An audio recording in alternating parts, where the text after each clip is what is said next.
अस्सलाम वालेकुम, आप देख रहे हैं डायरेक्ट लाइन। मैं हूं जवेरिया ज़ैद। नाज़रीन, बड़े अरसे के बाद दिलखुशी से निहाल है जब पाकिस्तान, पाकिस्तानी परचम और पाकिस्तानी अफवाज को पूरी दुनिया में मरकज़े निगाह बना हम देख रहे हैं।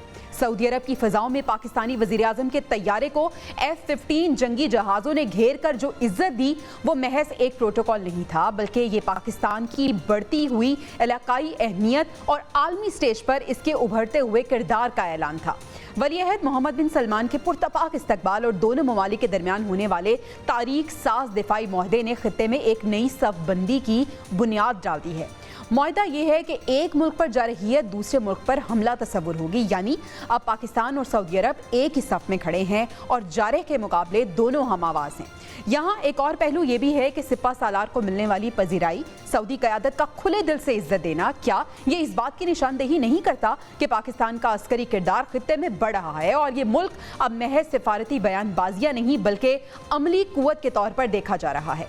पाकिस्तान और सऊदी अरब का तारीखी दिफाई मुआहदा, भारत की तशवीश, शहबाज शरीफ का पुरतपाक इस्तकबाल, सिपा सालार की पजीराई और ट्रंप के खिलाफ लंदन की सड़कों पर एहतजाज, ये सब एक दूसरे से इंटरलिंक्ड है। ये वो इशारे हैं जो हमें बताते हैं कि दुनिया एक नए दौराहे पर खड़ी है। सवाल अब यहाँ ये है कि क्या पाकिस्तान वाकई खित्ते में एक फैसला कुन खिलाड़ी के तौर पर उभर रहा है? जवाब अपने पैनल से जानेंगे और प्रोग्राम के दूसरे हिस्से में हम सैलाबी सूरत हाल पर बात करेंगे। हम बात करेंगे कि मुल्क में सैलाब के क्या असरात हैं। नाज़रीन, दरियाए चिनाब और सिंध में तबाहकुन सैलाब ने किसानों की जिंदगियों को उजाड़ कर रख दिया है। बस्तियां डूब गई हैं, खेत खलियान पानी में बह गए हैं और बरसों की मेहनत लम्हों में बर्बाद हो गई है। किसान जो मुल्क की रीढ़ की हड्डी समझे जाते हैं, आज बेयारो मददगार खड़े हैं। उनके सामने सबसे बड़ा सवाल ये है कि अगली फसल कैसे बोई जाए, बीज कहां से आएगा, मवेशी कहां जाएंगे और घर बार दोबारा कैसे बसेंगे।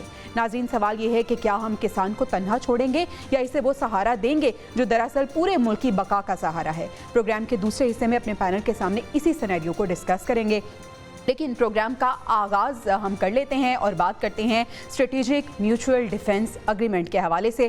पैनल का तारुफ आपसे करा देती हूँ। आज के पहले टॉपिक के लिए हमारे साथ एयर मार्शल शाहिद अख्तर अलवी साहब, जो कि डिफेंस एनालिस्ट हैं, मौजूद हैं। इसके साथ साथ नगमाना हाशमी साहिबा, एक्स एम्बेसडर, उन्होंने भी हमें ज्वाइन किया। आप दोनों मेहमानों का शुक्रिया अदा करना चाहूँगी। शाहिद अख्तर साहब, आगाज़ आपसे करती हूँ। मार्का हक की कामयाबी के बाद पाकिस्तान की अगर हम बात करें तो उसे वो मकाम मिला और पूरी दुनिया अफवाज पाकिस्तान की बहादुरी और हमारी दिफाई सलाहियतों की मोतरफ हुई। फिर वज़ीर-ए-आज़म शहबाज शरीफ जैसे ही सऊदी अरब के दौरे पे सऊदी अरब की हुदूद में दाखिल हुए तो जिस तरह से शानदार इस्तकबाल उनका किया गया। फिर दोनों ममालिक के दरमियान होने वाला ये मुआहदा जिसके तहत एक मुल्क पर हमला दूसरे मुल्क पर हमला तस्वुर किया जाएगा। सर, दोनों ममालिक के दरमियान होने वाला ये मुआहदा कितना इम्पॉर्टेंट है, किस तरह से आप इसको देखते हैं और इसके क्या असरात होने वाले हैं? Thank you very much.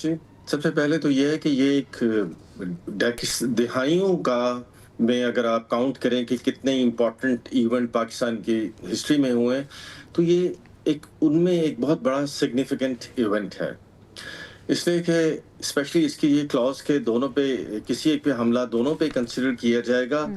इसने बहुत सारे ममालिक को मतलब सोचने पे मजबूर कर दिया है कि अब वो एक बदलती हुई सूरत हाल के तहत उनके रिएक्शन क्या होंगे। आप ये देखें कि ये इतना एक इम्पॉर्टेंट और सडन स्ट्रेटेजिक स्टेप है कि अभी तक आपने देखा होगा कि बहुत से जो इम्पोर्टेंट कंट्रीज हैं उनकी तरफ से कोई रिएक्शन ही नहीं आया, बिकॉज सब सोच रहे हैं कि ये हुआ क्या है। It's a very surprising and sudden step. इसकी बहुत इम्प्लीकेशंस होंगी, लेकिन याद रखें कि अभी हमें इसको इस तनाजुर में भी देखना है कि अमेरिका और इजराइल किस हद तक इसको आगे जाने की इजाज़त देंगे। अब आप ये पूछेंगे कि जी उनके हाथ में ये इजाज़त कहाँ से आई है? उनके हाथ में ये इजाज़त जो फाइनेंशियल इंस्टीट्यूशन जिनका स्टार्ट रोथसाइल्ड से हुआ था 200 साल पहले, जो आजकल IMF और वर्ल्ड बैंक और डॉलर डोमिनेंस की शक्ल में है, जिसके तहत सारी इन्वेस्टमेंट जो अरब कंट्रीज उनके ट्रिलियन ऑफ डॉलर की इन ममालिक के अंदर है, उनके इंस्टीट्यूशंस में है, ये एक लेवरेज है जिसको वो प्ले करते हैं। और उसको प्ले करने के बाद ये उस हद तक फिर सोचना पड़ता है अरब कंट्रीज को भी, गल्फ्स को भी, कि वो जियो पोलिटिकल सिचुएशन में कितना प्ले कर सकते हैं कि جس کی کہ مور دین دیٹ ابھی ہم نے رشیا کے ساتھ دیکھا ہے کہ اس کے سارے اسٹریٹجک ایسٹس فریز کر دیے گئے ہیں. سو یہ لیسن ابو ظہبی میں، یہ لیسن ریاض میں، یہ لیسن دوحہ میں بڑے ظاہر ہے غور سے اس کو پڑھا گیا ہے.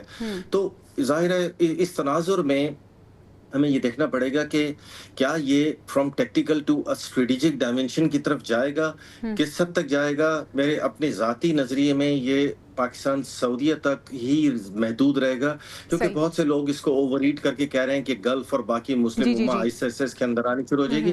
میرے خیال میں ایسا نہیں ہوگا، لیکن بٹوین دا ٹو کنٹریز بھی بہت ساری سگنیفیکنٹ ڈیولپمنٹ ہو جائیں گی اس کی وجہ سے، جس کا ہم آگے ذکر کر سکتے ہیں. ٹھیک ہے، نغمانہ صاحبہ کو بھی ہم شامل گفتگو کرتے ہیں. نغمانہ صاحبہ، قطر پر جب اسرائیل نے حملہ کیا تو ایک تھریٹ عرب ممالک کو ملا. انہوں نے یہ سوچا کہ اگر وہ ملک جو امریکہ کا بہت بڑا ایلائی ہے اس پہ حملہ کر سکتا ہے اسرائیل، تو پھر کوئی بھی عرب ملک یا مسلم ملک محفوظ نہیں ہو سکتا. اس سب تناظر میں پاکستان اور سعودی عرب کے درمیان یہ معاہدہ ہونا، آپ کس طرح سے اس کو ریڈ کر رہی ہیں؟ کتنا ناگزیر تھا یہ؟ سب سے پہلے تو میں یہ کہنا چاہوں گی کہ جیسے شاہد صاحب نے بہت اچھے طریقے سے بیان کر دیا ہے اور میں ان کی باتوں کو ایبسلیوٹلی سیکنڈ کرتی ہوں کہ ہمارا یہ ہے کہ ہمیں چیزوں کا بہت زیادہ ہائپ نہیں کریٹ کرنا چاہیے، کیونکہ کچھ چیزیں اتنی سیریس ہوتی ہیں اور اتنی اہم نیچر کی ہوتی ہیں کہ ان پہ بہت غور و فکر کی ضرورت ہوتی ہے اور انہیں پاپولرائز اس طرح نہیں کرنا چاہیے، پہلی بات. اور یہ بالکل شاہد صاحب نے درست فرمایا کہ اس کو یہ سمجھ لینا کہ یہ شاید کوئی امہ کی یونٹی کا پہلا قدم ہے، تو یہ آئی تھنک بہت سمپلسٹک وے آف تھنکنگ ہے. سعودیہ کا دیکھیں ہمارے ساتھ بہت ایک لمبا انڈرسٹینڈنگ چل رہی ہے. ہم نے 1981 میں ان سے ڈیفینس ایگریمنٹ کیا تھا، گو کہ وہ لمیٹڈ تھا اور حرمین شریفین کی ڈیفینس تک وہ سارٹ آف محدود تھا.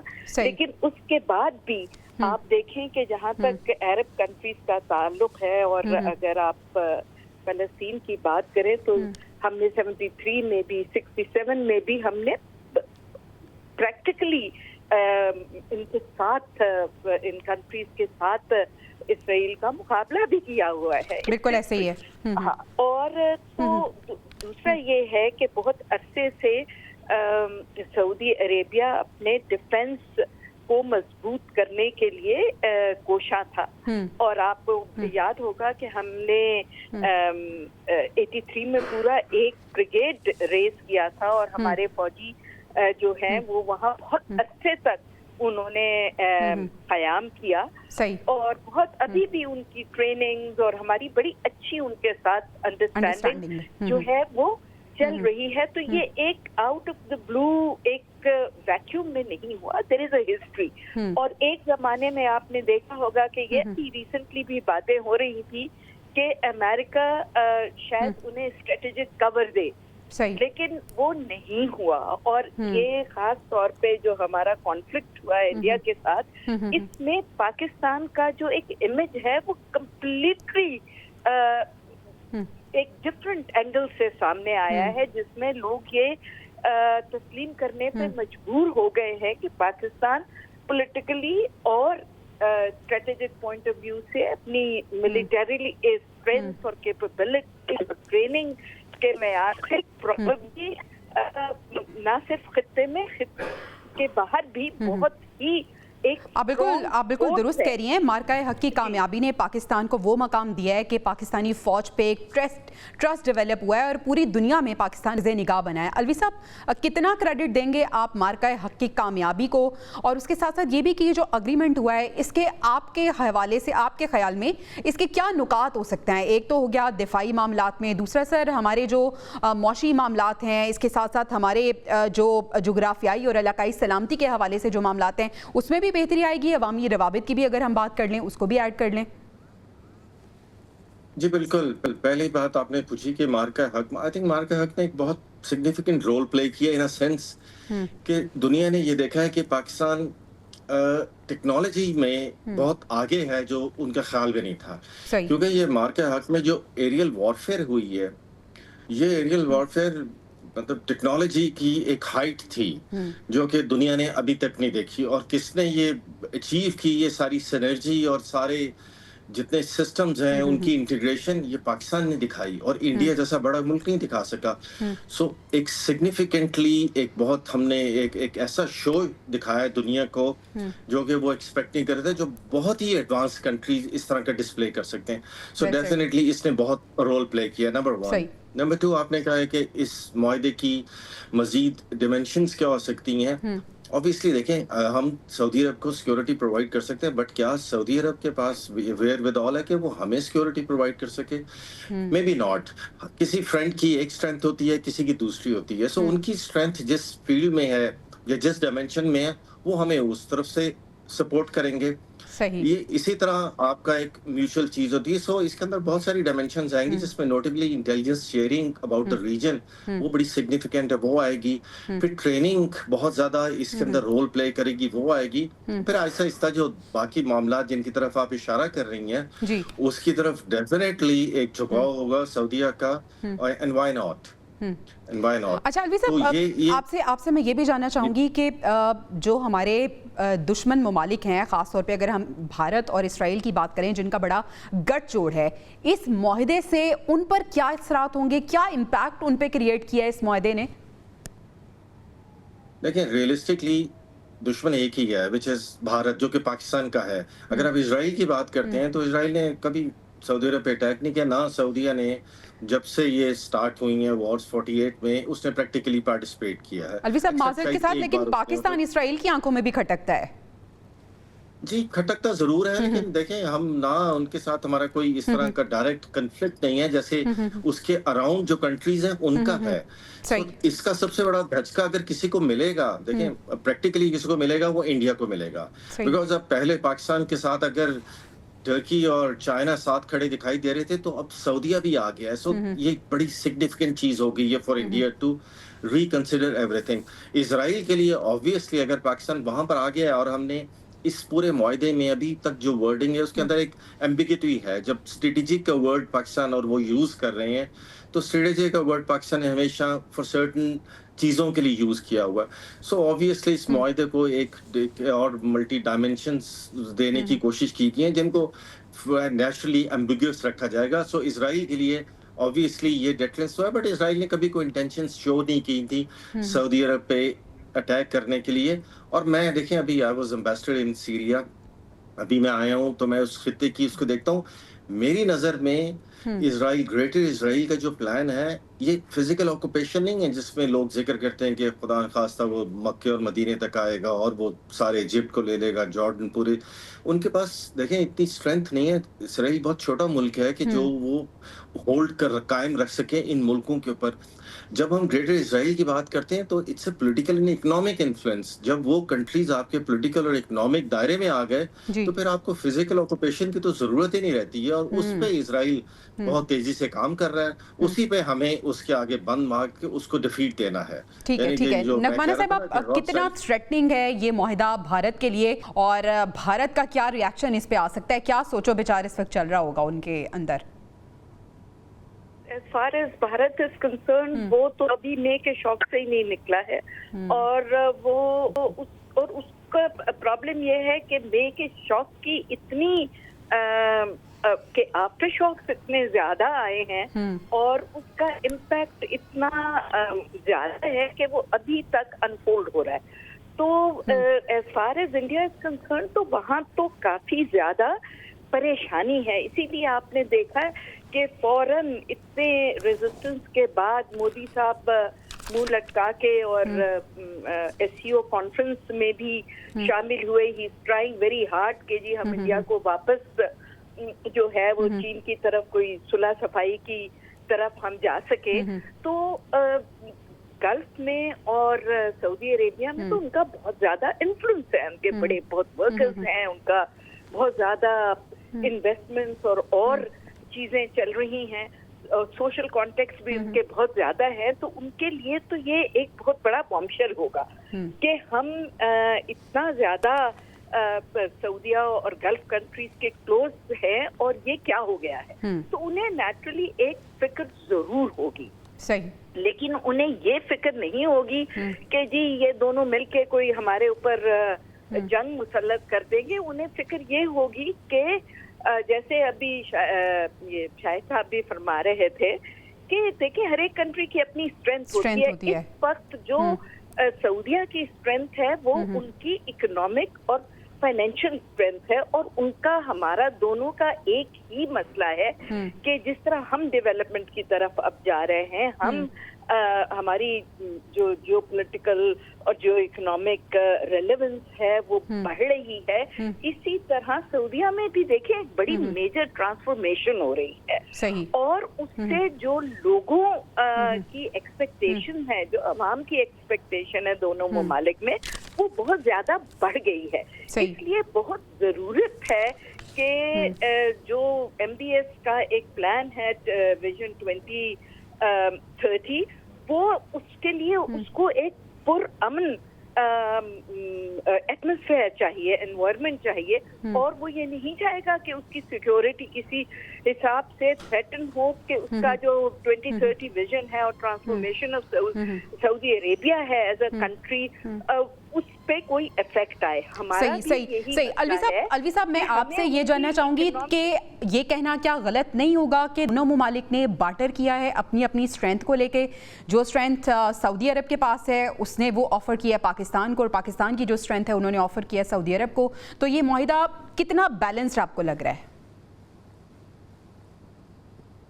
آپ نے خود ہی بتا دیا ہے کہ دیکھیے اپنی آپ نے جو آپ آفر کر سکتے تھے وہی کرتے ہیں. معاہدے اسی طرح طے پاتے ہیں کہ گیو اینڈ ٹیک پہ, کہ آپ کے پاس کیا ہے اور دوسرے کے پاس کیا. بٹ یاد رکھیں اس کی اور بھی بڑی سگنیفیکینس ہے اس گیو اینڈ ٹیک کے علاوہ. اس کی یہ سگنیفیکینس ہے کہ پاکستان ایک نیٹ سیکورٹی پرووائڈر کے طور پہ دنیا میں ابھرا ہے. پاکستان اسلامک ورلڈ کے اندر ایک ایسا کنٹری کے طور پہ اس کا امیج سامنے آیا ہے کہ جو نہ صرف جو سب سے امپورٹنٹ پارٹ ہے اسلامک ورلڈ کا, مکہ اور مدینہ, کہ اس کا نیکسٹ سیکورٹی پرووائڈر بن گیا, بٹ ٹو این ایکسٹینٹ اس ریجن کا بھی ابھی دیکھا جا رہا ہے.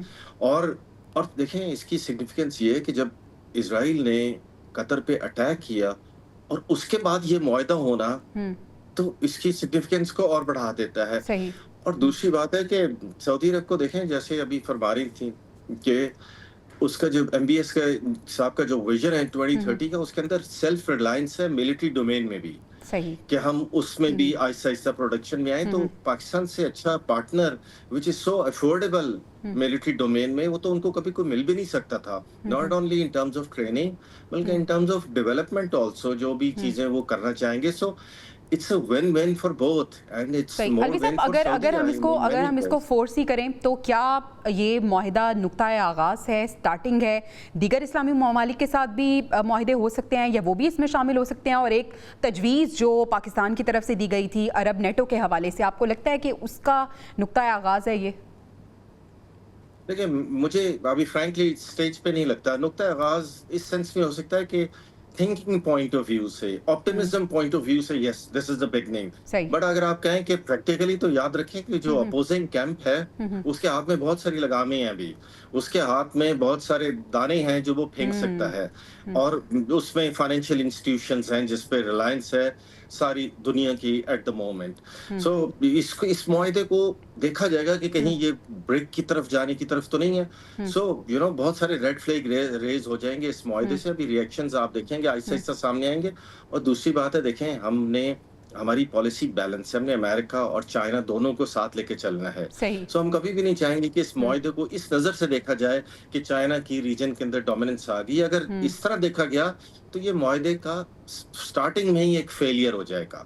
سو ہمیں اس قسم کا کوئی تاثر نہیں دینا چاہیے نیٹو کا یا پوری دنیا کا ہونے, یا ساری مسلم کنٹری جس کے اندر آنے لگے. اچھا علی صاحب, آخر میں میں آپ سے یہ پوچھنا چاہوں گی کہ ایک سرپرائز تو مل گیا, آپ لندن جائیں گے وزیر اعظم صاحب, پھر امریکہ کا دورہ بھی ہے, تو کیا کوئی ہم ایکسپیکٹ کریں ایک اور سرپرائز یا کچھ ایسی چیز جو غیر معمولی ہو؟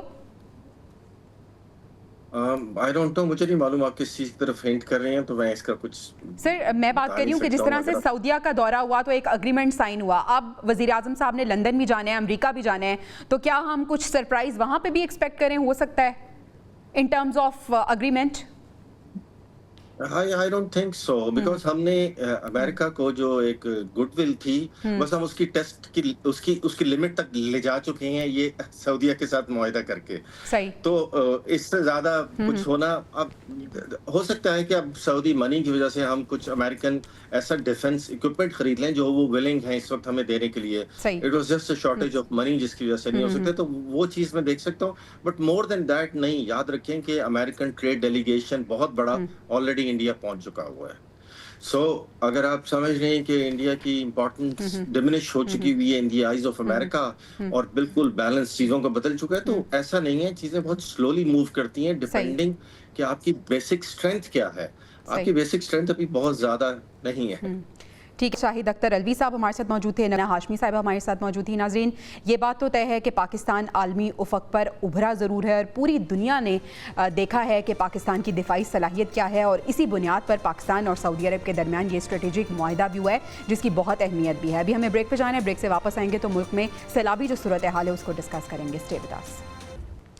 वेलकम बैक नाजरीन, मुल्क की सैलाबी सूरत हाल पे हम बात करेंगे। सैलाब तो गुजर गया है लेकिन अपने पीछे जो वो कहानी छोड़ गया है, किसानों की जो हालत ज़ार है, उस सब को इस सेगमेंट में डिस्कस करेंगे। बात करने के लिए हमारे पास स्टूडियोज़ में नसीर वागर साहब मौजूद हैं, फ़ारूक वराइट साहब हमारे एंकर पर्सन जो कि ग्राउंड में मौजूद थे और उन्होंने देखा है कि वहाँ पे जो क्या सैलाबी सूरत हाल है और जो सैलाब ज़दगान है उनकी क्या हालत ज़ार है, उनसे हम इस हवाले से जानेंगे। और खालिद हुसैन बाट साहब जो कि चेयरमैन किसान इत्तेहाद है, उन्होंने भी हमें ज्वाइन किया। आप सब मेहमानों का शुक्रिया अदा करना चाहूँगी। फ़ारूक वराइट साहब, आगाज़ आपसे करना चाहूँगी। आप क्योंकि वहाँ पे गए, आपने देखा कि सैलाब ज़दगान की हालत ज़ार क्या है। हमने तो जो वीडियोस देखी हैं उसमें तो हमने ये देखा कि बड़ी मदद हो रही है उनकी और सब कुछ ठीक चल रहा है, लेकिन आप हमें ग्राउंड रियलिटी बताएं, वहाँ पे कैसी हालत आपने देखी, क्या कसम पुरसी की सूरत हाल है और जो भी इमदाद है क्या वहाँ पे मिल रही है?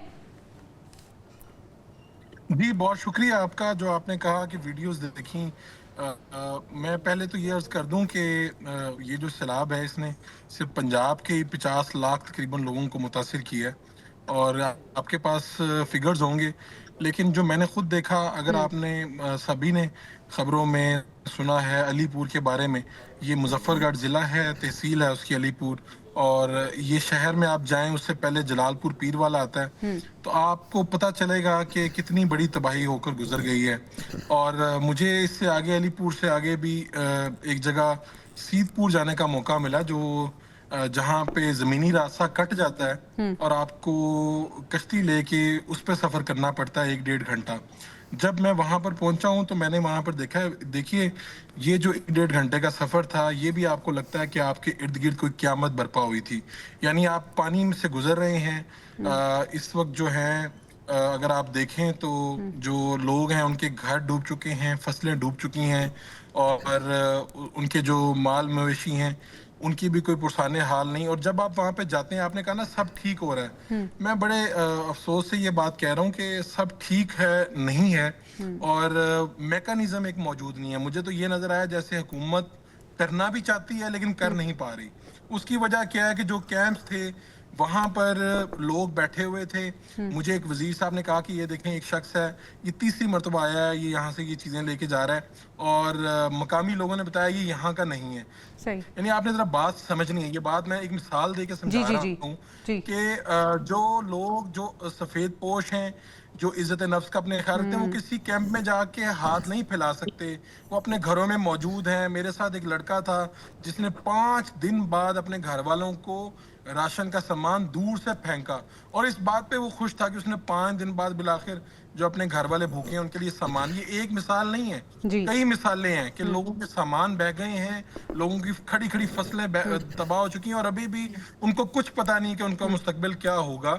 और यानी फारूक साहब, हकदार को उसका हक नहीं मिल रहा, जिस तरह से आप बात कर रहे हैं कि मैकेनिज्म की कमी है। वाक़ई साहब, हुकूमत जिस तरह से, फारूक साहब क्योंकि वहाँ पे ग्राउंड में मौजूद थे, हुकूमत करना तो आ रही है लेकिन मैकेनिज्म वैसे बना नहीं पा रही है। آپ کس طرح سے اس سچویشن کو دیکھ رہے ہیں کہ میکنزم کی کمی ہونا تو پھر یہ ہے کہ آپ کی ساری ایفرٹس پانی میں چلی گئیں؟ دیکھیں حکومت کی جو اس وقت ایفرٹس ہیں ان پہ شک تو نہیں کیا جا سکتا، لیکن آپ یہ دیکھیں کہ سیلاب زدہ علاقوں میں پہنچنا کتنا مشکل ہے۔ بہت ساری سڑکیں جو ہیں وہ وہاں بیچ گئی ہیں، اور وہاں پہ جو ایکسیس ہے لوگوں تک، خاص طور پر جہاں بہت زیادہ پانی ہے، سڑکیں بھی نہیں ہیں، گاڑی بھی نہیں جا سکتی، وہاں سوائے ہیلی کاپٹر وغیرہ کہ تو کوئی چیز جو ہے تقسیم نہیں۔ لیکن واقع صاحب ہمارے صحافی وہاں پہ چلے گئے تو پھر گورنمنٹ کے پاس تو سارا ایکوپمنٹ ہے۔ دیکھیں بالکل، لیکن وہ دیکھیں اتنا سامان لے کے جانا، بڑے بڑے ٹرکس لے کے جانا، لوگ پہنچ رہے ہیں، حکومت بھی پہنچ رہی ہے، اس میں کوئی شک نہیں ہے، لیکن اصل جو مقصد ہے ہم جب وہ اس کی طرف آئیں وہ ہے سیلاب کے بعد کی صورتحال۔ ایک تو آپ کو اور سب لوگوں کو اس بات کا پتہ ہے کہ جہاں جہاں سیلاب ہے ان علاقوں میں زیادہ تر لوگوں کے کچے گھر تھے جو کہ مکمل طور پر ختم ہو چکے ہیں۔ اگر پکی اینٹوں سے بھی بنے ہوئے تھے نا تو وہ کچے گارے سے وہ اینٹیں جڑی ہوئی تھیں۔ آپ سارا علاقہ دیکھیں جن لوگوں کے گھر ڈوب گئے ہیں، اور میں نے ایک پہلے بھی پروگرام میں کہا تھا کہ جن علاقوں میں اور پنجاب کے بیشتر علاقوں میں سیلاب ہے، اب جب پانی اتر بھی جائے گا تو ان فصلوں ان زمینوں کے اندر 3 فٹ ریت مٹی وہ جو سارا کچھ ہے اس کو کون ہٹائے گا؟ یہ یاد رکھیں کہ یہ کوئی بہت جلد زمینیں کارآمد ہونے والی نہیں ہے۔ حکومت کو فوری طور پر ایک تو یہاں مالیہ معافی کرنی چاہیے، انکم ٹیکس جو پہلے ہی کسانوں کے اوپر بہت بڑا ظلم حکومت نے کیا ہوا ہے وہ بالکل ختم کرنا چاہیے، بلکہ الٹا یہاں خصوصی امدادی پیکج کسانوں کے لیے کہیں کہ ہم آپ کو مشینری بھیج رہے ہیں، وہاں سے ہم ساری انفارچونیٹلی واقع صاحب آپ صحیح کہہ رہے ہیں، اناؤنس تو ہوتا ہے لیکن ملتا ہے یا نہیں یا ملے گا یا نہیں یہ ہم خالد حسین بٹ صاحب سے پوچھ لیتے ہیں۔ بٹ صاحب کسانوں کی حالت زار کیا ہے؟ کسان کیا دیکھ رہے ہیں؟ کسان کیا سوچ رہے ہیں؟ کیا حکومت ان کے لیے کچھ کر رہی ہے یا صرف باتیں اور وعدے اور دعوے ہی ہو رہے ہیں؟ جی بہت شکریہ۔ جیسے میرے بھائی نے جو فیلڈ میں انہوں نے بات کی، آپ یقین کریں کہ ایسے علاقے ہیں جہاں ابھی تک گورنمنٹ کیا کوئی پہنچ ہی نہیں سکا۔ ریلیف کیمپ تو دور کی بات ہے، وہاں تک رسائی حاصل کرنا، روڈ ختم ہو گئے ہیں، ہمارے پہلے بھی کچے روڈ تھے وہ پانی سے بہہ گئے ہیں، تو کم از کم 50 لاکھ ایکڑ کے قریب جو کھڑی فصلیں تھی وہ تباہ ہو گئی ہیں، اور کم از کم 12,000 گاؤں اور 10-12,000 چھوٹی بستیاں جو صفحہ ہستی سے مٹ گئی ہیں، جس میں ان کے گھر تھے، ان کے ٹریکٹر، ہماری گندم سب کی سب بہ گئی ہے۔ تو اتنا بڑے نقصانات ہیں۔ صرف یہ ہوا کہ اپر پنجاب میں جب آیا تو تھوڑا سا ریلیف لوگوں نے لگایا کیونکہ ان کے پاس وسائل بھی زیادہ تھے اور لوگ بڑے شہروں کے قریب تھے۔ جیسے جنوبی پنجاب میں جب یہ سیلاب شروع ہوا تو وہاں ایک تو علاقہ غربت میں پہلے غریب تھا اور باقی لوگوں کے پاس وسائل نہیں تھے۔ اب یقین کریں کہ ایک ڈی سی کے پاس 4-5 اے سی ہیں یا کوئی 8-10-20-40 پٹواری ہیں، وہ کہاں تک جائے گے؟ جو گورنمنٹ کہہ رہی ہے کہ ہم نے 40-25 لاکھ لوگوں کو ریسکیو کر لیا، کسانوں نے اپنی مدد کیا، اپنے تحت آپ گھروں سے نکلیں اور باہر آئے ہیں، تو گورنمنٹ جا ضرور رہی ہے، لیکن ابھی تک تمام کسانوں پہ کیا 50% بھی لوگوں کو وہاں تک رسائی کیمپ گورنمنٹ نہیں کر سکی۔ اسی طرح جس طرح بھائی نے بتایا کہ ابھی 50 لاکھ ایکڑ جو ہے گندم کے لیے ہم نے فصل تیار کرنی ہے، وہ گندم کے لیے ہم فصل تیار نہیں کریں گے۔ پچھلے 2 سال آپ دیکھیں کہ گورنمنٹ پنجاب بلکہ تینوں صوبوں نے گندم نہیں خریدی، کسان تو پہلے 2 سال سے مرا ہوا تھا، اور آج 15 دنوں میں گندم جو 1800 کی تھی وہ 4,000 میں چلی گئی، اور کسان کو وہ 1800 کی بیچی کسان نے۔ تو کسانوں کے ساتھ تو پہلے ظلم تھا۔ ہم تو کہتے ہیں کہ انڈیا کی جو آبی جارحیت تھی یہ دہشت گردی تھی، اس کا تو بندے کو دکھ ہوتا ہے کہ ہمارے ساتھ دشمن نے کیا، جو 2 سال اپنوں نے ہمارے ساتھ کسانوں کے ساتھ کیا وہ ہم کبھی نہیں بھولیں گے۔ بالکل صحیح۔ فاروق صاحب کیا مطالبات ہیں سیلاب زدگان کے؟ اور دوسرا یہ کہ ہم دیکھتے ہیں کہ وفاق وزراء وزٹ کر رہے ہیں وہاں پہ، کیا وہ بھی انہی سچویشن کو فیس کر رہے ہیں یا ان کے لیے ایک الگ سچویشن ہے؟ سنا ہے کہ کھانے پینے کا انتظام بھی ان کا الگ ہے، رہنے کا انتظام بھی الگ ہے، لیکن سیلاب زدگان جو ہیں وہ قسم پرسی صرف انہی کے لیے۔ آپ نے کیا دیکھا وہاں پہ؟ نہیں ایسا نہیں ہے۔ ایک بات تو یاد رکھیں، جہاں پر انٹرنیٹ نہیں ہوتا، جہاں پہ زمینی راستہ ختم ہو جاتا ہے، جہاں پر بجلی نہیں ہوتی، وہاں پر آپ چاہے وزیر ہوں مشیر ہوں سب کے ساتھ ایک جیسا سلوک ہی ہوتا ہے وہاں پہ۔ ایک بات تو یہ میں نے ایسا کچھ نہیں دیکھا، اور میں نے یہ دیکھا کہ وزیر جو ہیں 4-5 وہاں پر موجود تھے. سینئر منسٹر مریم اورنگزیب صاحبہ تھی, وزیر قانون شعیب بھرت تھے, خواجہ سلمان رفیق, رانا سکندر حیار. یہ لوگ پوری آپ کہہ سکتے ہیں کہ پورے جوش و خروش کے ساتھ ان لوگوں کے ساتھ بیٹھے ہوئے تھے. اس وقت آپ نے کہا نا مطالبات, دیکھیں جس کا گھر بہ گیا, جس کے پاس سب کچھ تھا اور ایک ہی لمحے میں کچھ نہیں رہا, اس کے مطالبات کیا ہو سکتے ہیں؟ وہ کوئی شخص میرے پاس آیا, اس نے کہا کہ ایک ٹینٹ لے دیں. ایک شخص میرے پاس آیا, اس نے کہا جی راشن لے دیں. ایک شخص میرے پاس آیا, مجھے لگا یہ راشن مانگے گا, ٹینٹ مانگے گا. اس نے میرے سامنے جو سوال رکھا, میں نے زندگی میں کبھی یہ سوال نہیں سنا.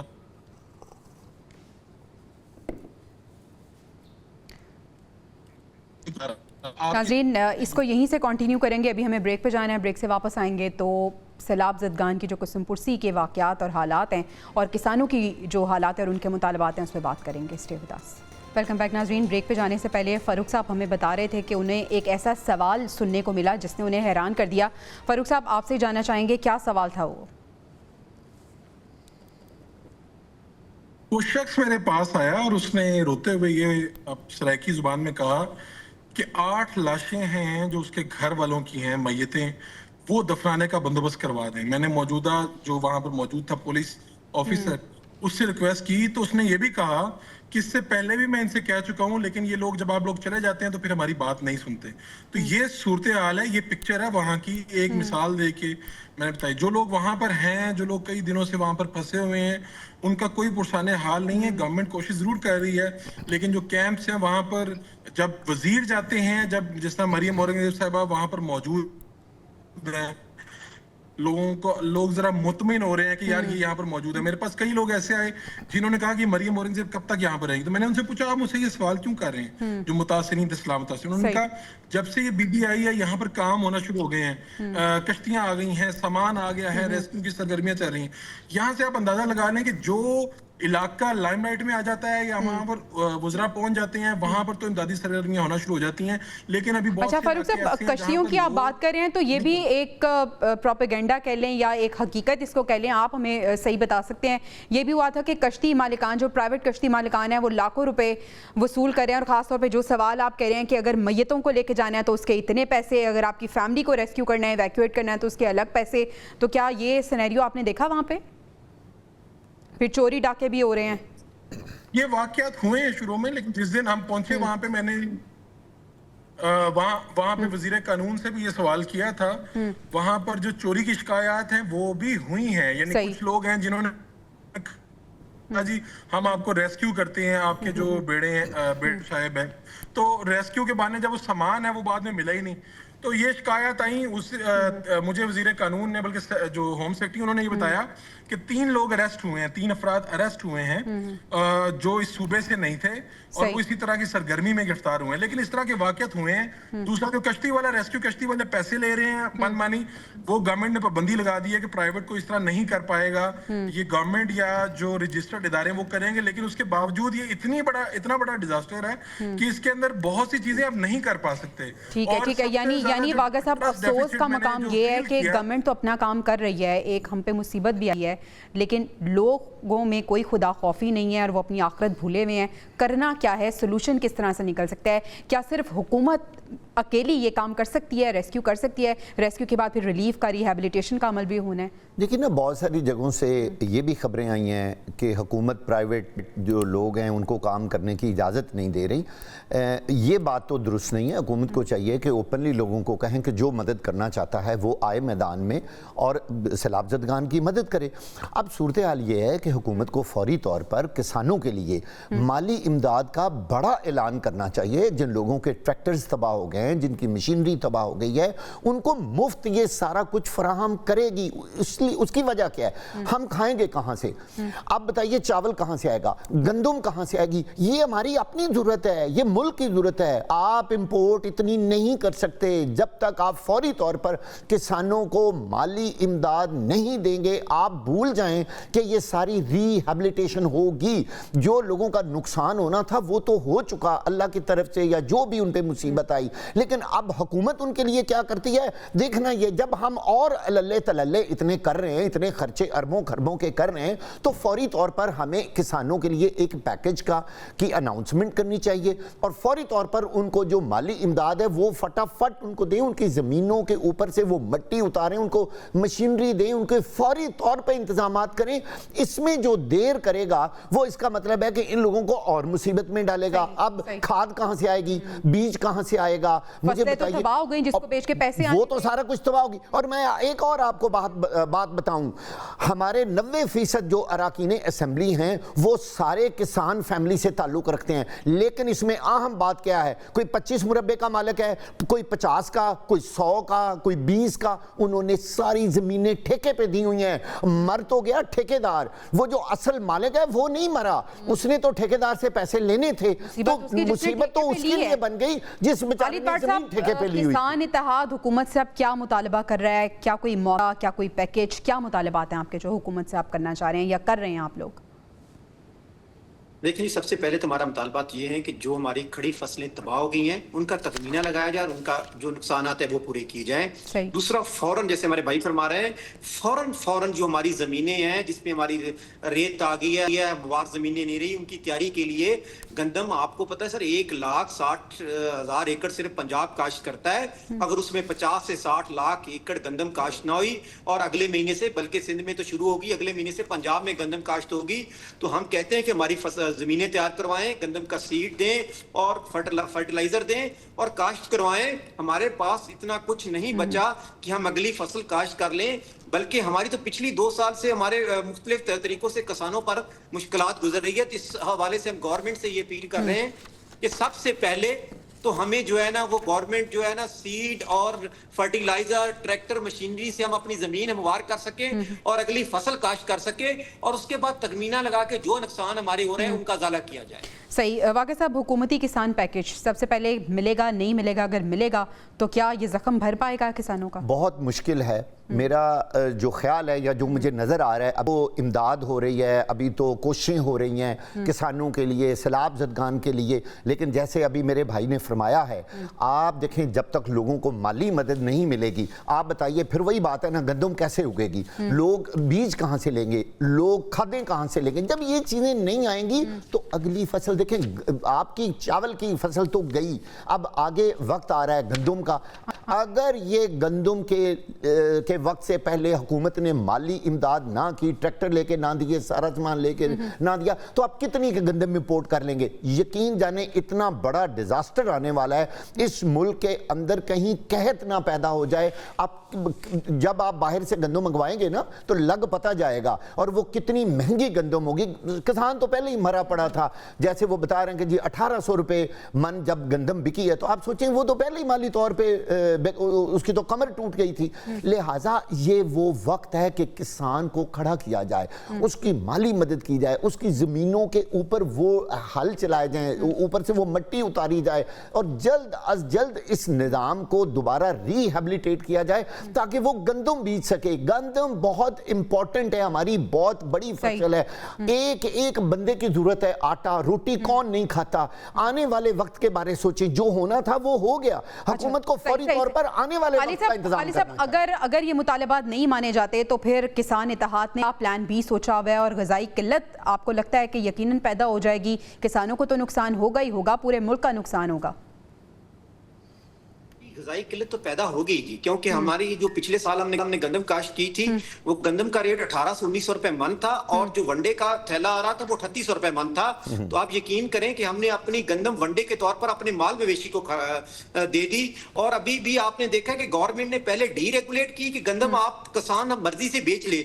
जब गंदम किसान की 1800 की बिकी, कल उन्होंने एक नोटिफिकेशन कर दिया 4 दिन पहले सीएम पंजाब साहब ने कि सूबा बंदी नहीं होगी, गंदम बाहर नहीं जाएगी और डीरेगुलेट खत्म कर दिया. तो देखो गवर्नमेंट को जब हम अपील करते थे कि खुदा के वास्ते रहम करे, उस वक्त तो रहम नहीं किया. और अब भी 15 से 20 लाख मैट्रिक टन गंदम इनको इस सीजन में भी बाहर से मंगवानी पड़ेगी, जबकि 7 महीने अभी बाकी हैं नई गंदम आने में. अच्छा। और हमारे पास कुछ नहीं बचा कि हम गंदम काश्त कर लेंगे. 7 महीने बाकी हैं. अब कैसी गवर्नमेंट ये अफोर्ड करेगी? पहले गवर्नमेंट पास्ता खरीदता था, फूड खरीदता था, गवर्नमेंट के पास गंदम का कंट्रोल होता था कि उसके पास कितनी गंदम पड़ी हुई सही। है। अभी तो गवर्नमेंट के पास ना सही, कुछ बहुत स्टॉक शुक्रिया है, खालिद ना ही हुसैन बाट साहब, आप हमारे साथ मौजूद थे। दिन हुकूमत के चाहिए कि फौरी तौर पर फसलों के नुकसान का अजाला किया जाए, पहले तो तखमीना लगाया जाए और उसके बाद उसका अजाला किया जाए। हमें इजाज़त दीजिए, इंशाल्लाह आपसे कल मुलाकात होगी अल्लाह के बाद।